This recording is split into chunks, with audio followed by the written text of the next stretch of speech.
எல்லாருக்கும் வணக்கம். நம்ம அழகே அழகு சீரியல்ல ரேவதியை வெளியே நிறுத்தின தங்கராஜ பழி வாங்குறதுக்காக நம்ம ரேவதி திட்டம் போட்டு தங்கராஜ ஒரு நைட்டு ஃபுல்லாக வெளியே நிற்க வைக்கிறாங்க. தங்கராஜ் இதை எப்படி எடுத்துக்க போறாரு தெரிஞ்சுக்கிறதுக்கு முன்னாடி இந்த வீடியோக்கு ஒரு லைக் போட்டுக்கோங்க. ஸோ பார்த்தீங்கன்னா இந்த தங்கராஜ் நம்ம ரேவதி மலரோட பிறந்த நாளுக்கு எங்ககிட்டலாம் பொய்ய சொல்லிட்டு போனில, இனி இந்த மாதிரி உனக்கு ஒரு நினைப்பே வரக்கூடாது. வீட்டுக்குள்ளே ஏசி, புது துணிமணி, நகை அப்படின்னு எல்லா வசதியும் செஞ்சு கொடுக்கறதுனால தானே எங்ககிட்ட பொய்ய சொல்லிட்டு திமிரா நீ வெளியே போகிற. இன்னைக்கு ஒரு நைட்டு நீ வெளியே கிட, அப்போதான் உனக்கு புத்தி வரும் அப்படின்னு சொல்லி ரேவதியை தரன்னு இழுத்துட்டு வந்து வெளியே நிற்க வச்சு கதவையும் பூட்டிடுறாரு தங்கராஜ். நம்ம ரேவதி வெளியே நின்று கதவை திறங்கன்னு அழுகுறாங்க. ஆனாலும் தங்கராஜ் திறந்த பாடே இல்லை. நம்ம ரேவதி தனக்கு கிடைச்ச வாழ்க்கையை நினச்சி கண் கலங்கி அழுகுறாங்க. முட்டியில் சாஞ்சு அப்படியே தூங்கி போயிடுறாங்க. நைட்டு ஃபுல்லாக கொசுக்கடியிலையும் குளூர்லையும் அப்படியே இருக்க அடுத்த நாள் காலையில் தங்கராஜ், உனக்கு இப்போயாவது புத்தி வந்திருக்கும்னு நினைக்கிறேன். இனிமேட்டு இந்த மாதிரி எங்ககிட்ட பொய்ய சொல்லிட்டு ஊரை சுற்றணும், வெளியே போகணும், குறிப்பாக உங்கள் வீட்டுக்கு போகணும்னு நினச்ச அவ்வளவுதான். இன்னைக்கு வெளியே நிறுத்துறேன், நாளைக்கு ஊருக்கு வெளியே கண்காணாத இடத்துல விட்டுட்டு வந்துடுவேன் அப்படின்னு தங்கராஜ் நம்ம ரேவதி கிட்ட சொல்ல, நம்ம ரேவதி வேகமாக வீட்டுக்குள்ளேயும் போயிடுறாங்க. வீட்டுக்குள்ளே போய் பசங்களை கட்டி பிடிச்சி அழுகுறாங்க. சரி இன்னைக்கு எங்கள் அம்மாவுக்கு பிறந்தநாள், கோயிலுக்கு போகணும், ரெடியாயிரு அப்படின்னு தங்கராஜ் சொல்லிட்டு அவர் குளிக்க போயிடுறாரு. நம்ம ரேவதிக்கு பயங்கர கோவம். எப்படியாவது இந்த ஆளை நம்ம பழி வாங்கியே தீரணும் அப்படின்னு நம்ம ரேவதி முடிவெடுக்கிறாங்க. தங்கராஜ் முந்தின நாள் எதுவுமே நடக்காத மாதிரி அம்மாவோட பிறந்த நாளுக்கு இன்னைக்கு என்ன ஸ்பெஷலாக செஞ்சுருக்கா அப்படின்னு ரேவதி கிட்ட கேட்க, நம்ம ரேவதி அத்தைக்கு பிடிச்ச பால் பாயசம் செஞ்சுருக்கேங்க அப்படின்னு நம்ம ரேவதி தங்கராஜ் கிட்ட சொல்ல, சரி மத்தியானம் லஞ்சுக்கு எல்லாரும் வெளியே போயிட்டு வருவோம், பசங்களுக்கும் ஸ்கூல் லீவ் நாளையோட முடியுதுல அப்படின்னு தங்கராஜ் சொல்லிட்டு காலை சாப்பாடையும் முடிச்சுட்டு அவங்க அம்மாவையும் கூட்டிக்கிட்டு பசங்களோட கோயிலுக்கு கிளம்புறாங்க. டேய், எனக்கு இந்த வயசில் பிறந்த நாள்லாம் கொண்டாடணுமாடா அப்படின்னு கோயிலுக்கு போகிற வழியில் தங்கராஜ்கிட்ட அவங்க அம்மா சொல்ல, யாரோ பிறந்ததே இந்த உலகத்தில் வேஸ்ட்டு, அவங்களே பிறந்த நாள் கொண்டாடிக்கிட்டு இருக்காங்க, உங்களுக்கு என்னம்மா, இந்த தங்கராஜோட சாம்ராஜ்யத்தில் நீங்கள் தான் மகாராணி அப்படின்னு இந்த தங்கராஜ் கோயிலுக்கு கூட்டிகிட்டு போகிறாரு.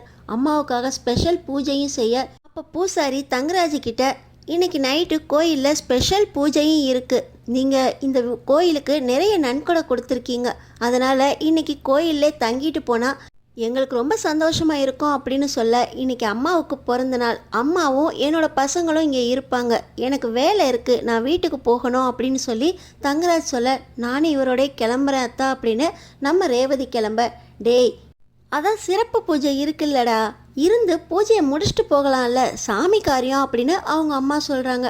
இல்லைம்மா, ரேவதி பசங்களோட இருப்பா, நீயும் நல்ல பூஜையெல்லாம் கண்ணார பார்த்துட்டு அப்புறம் வா, எனக்கு வீட்டில் வேலை இருக்குது, நான் போகிறேன் அப்படின்னு தங்கராஜ் சொல்கிறாரு. நீ என்னைக்கு ஒரு இடத்துல இருந்திருக்க, சரி நீ போயிட்டு வா, ரேவதி அந்த பூஜை சாமான்லாம் எடுத்து வை, கோவிலுக்கு நைட்டு பூஜைக்கு இதெல்லாம் கொடுத்துடலாம், முன்னாடியே கொடுத்தாதான் நல்லபடியாக இருக்கும் அப்படின்னு இப்போ ரேவதி கிட்ட அவங்க அத்தையும் சொல்ல, சரிங்க அத்தா அப்படின்னு ரேவதி இங்கேயே இருந்துடுறாங்க. தங்கராஜ் பார்த்திங்கன்னா இப்போ வீட்டுக்கு அவரோட காரில் கிளம்பி போகிறாரு. தங்கராஜ் வீட்டுக்கு வந்ததுக்கு அப்புறம் தான் தெரியுது, வீட்டோட சாவி நம்ம ரேவதி கிட்ட கொடுத்ததான் ஞாபகமே அப்படின்னு மறுபடியும் ரேவதிக்கு கால் பண்ணி, புருஷன்காரன் வீட்டுக்கு போகிறேன்னு சொல்லியிருக்கான், வீட்டு சாவியை கொடுக்கணும்னு உனக்கு தெரியாதா அப்படின்னு ஃபோன் பண்ணி ஃபோன்லேயே ரேவதி கிட்ட கத்துறாரு. ஆனால் நம்ம ரேவதி, வீட்டு சாவியை நீங்கள் என்கிட்ட என்னைக்குங்க கொடுத்தீங்க, வீட்டுக்கு வெளியே வாசலுக்கு பூச்செடியில் தானே வச்சுருப்பீங்க அப்படின்னு ரேவதி சொல்கிறாங்க. தெரியாதா சாவியை எங்கே கொடுத்தேன் எங்கே வச்சேன்னு, நான் எப்போவும் பூத்தொட்டி கீழே தான் வைப்பேன், இன்னைக்கு எல்லாருமே வீட்டிலேருந்து கிளம்புனதுனால வீட்டை பூட்டி அந்த சாவியை உன்கிட்ட தானடி கொடுத்தேன், இப்போ சாவியை எங்கன்னு கேட்டால் நீ பூத்தொட்டி கீழே வச்சேன்னு சொல்கிற அப்படின்னு மறுபடியும் தங்கராஜ் தேட, அங்கே பார்த்தீங்கன்னா சாவி இல்லை.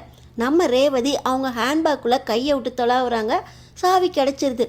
என்ன ஒரு நாள் வீட்டுக்கு வெளியே நைட்டு ஃபுல்லாக இருக்க விட்டீங்கள, இன்றைக்கி நீங்கள் நைட்டு ஃபுல்லாக இருங்க அப்படின்னு நம்ம ரேவதி தங்கராஜை வீட்டுக்கு வெளியே நிற்க வைக்கிறதுக்கு பிளான் போட்டுட்டாங்க. தங்கராஜ் மறுபடியும், எனக்கு வீட்டில் வேலை இருக்குது, உன் ஹேண்ட்பேக்கில் தேடு, சாவி இருக்கா பாரு அப்படின்னு கண்டமேனிக்கு பேச ஆரம்பிச்சிட்டாரு. நம்ம ரேவதி, நீங்களே வந்து பாருங்கள் வேணாம், ஹேண்ட்பேக்கில் சாவி இல்லை அப்படின்னு தங்கராஜ் கிட்ட கத்த, தங்கராஜ் மறுபடியும் வீட்டில் எல்லா பக்கமும் தேட ஆரம்பிச்சிட்டாரு. வீட்டுக்கு வெளியே நின்று அவர் தேடுறத பக்கத்து வீட்டில் இருக்கவங்க எல்லாருமே பார்க்குறாங்க. ஆனால் தங்கராஜ் வீட்டு சாவியை காணோம், அதை தான் தேடிக்கிட்டு இருக்கேன் அப்படின்னு ஒரு மொக்க காரணத்தையும் சொல்லிட்டு சாவியை தேடுறாரு. டென்ஷன் அதிகமாகுது, டைமும் ஏறுது. ஆனால் சாவி கிடைச்ச பாடில்லை. மறுபடியும் ரேவதிக்கு கால் பண்ணி சாவியை எங்கே தாண்டி வச்சு தொலைஞ்சா அப்படின்னு கத்த, நம்ம ரேவதி, நீங்கள் தானங்க வச்சுருந்தீங்க, என்கிட்ட கொடுக்கலங்க, என்னை நம்பி என்னைக்கு கொடுத்தீங்க அப்படின்னு நம்ம ரேவதி சொல்ல, கோயிலில் பூஜையில் இருக்கன்னு பார்க்குறேன், இல்லாட்டினா நடக்கிறதே வேற, என் வாயிலேருந்து வேறு மாதிரி வார்த்தையெல்லாம் வந்துடும் அப்படின்னு தங்கராஜ் திட்ட. பூஜை ஆரம்பிச்சிட்டாங்க. நான் போகிறேன் அப்படின்னு சொல்லி தங்கராஜ் அவங்க அத்தையோட இங்கே சிறப்பு பூஜையில் கலந்துக்கிறாங்க. இங்கே தங்கராஜ் சாவியை தேடி தேடி அழுத்து போயிடுறார்.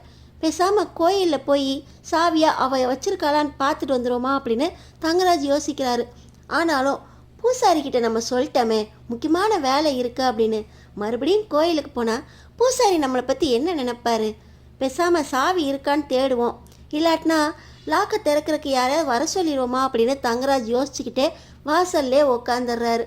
இப்போ பார்த்தீங்கன்னா சுரேஷுக்கு கால் பண்ணுறாரு.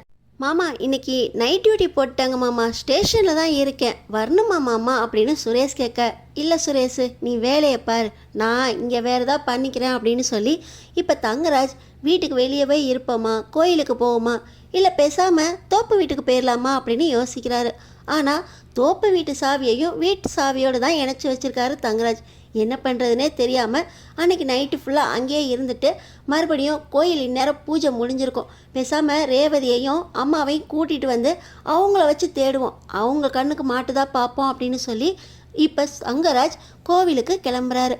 அதுக்கு முன்னாடி ரேவதி, நம்ம அத்தையோட முந்தானையில் இந்த சாவியை முடிஞ்சு வச்சுருவோம், எப்படி இருந்தாலும் அவர் இப்போ அவங்க அம்மாவை கூப்பிட்றதுக்காக கோயிலுக்கு வருவார், நம்மக்கிட்ட தான் சாவி இருந்துச்சுன்னு தெரிஞ்சிச்சுன்னா அவ்வளோதான் அப்படின்னு சொல்லி அவங்க அம்மா தூங்கும்போது அவங்க முந்தானையில் வீட்டு சாவியை வச்சு முடிஞ்சு வச்சிடுறாங்க ரேவதி.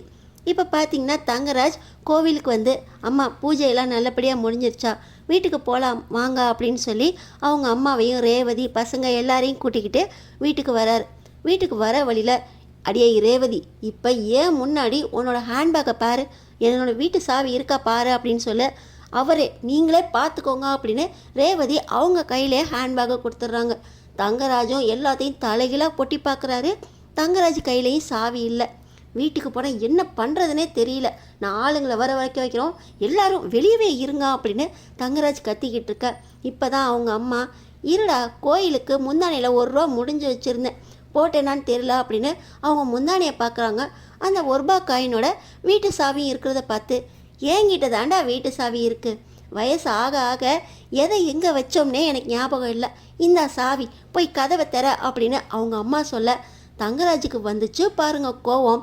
அம்மா, உன் பிறந்த நாள் அன்னை அதுவுமா எனக்கு நல்ல பரிசு கொடுத்துட்ட, ஒரு நைட்டு ஃபுல்லாக வீட்டுக்கு வெளியே நின்றுட்டு இப்போ கோயிலுக்கு உங்களை கூப்பிட்றதுக்கு வந்திருக்கேன், நல்ல ஞாபகம் மருந்தி வந்துச்சு போங்க அப்படின்னு தங்கராஜ் அவங்க அம்மாவை திட்ட. இப்போ ரேவதிக்கு மனசுக்குள்ளே ஒரே சந்தோஷம், என்ன நிற்க வச்சிங்கல்ல, இப்போ நீங்கள் நின்னீங்களா அப்படின்னு ரேவதி அந்த பக்கமாக திரும்பிக்கிட்டு மனசுக்குள்ளே சிரிச்சுக்கிட்டு இருக்க.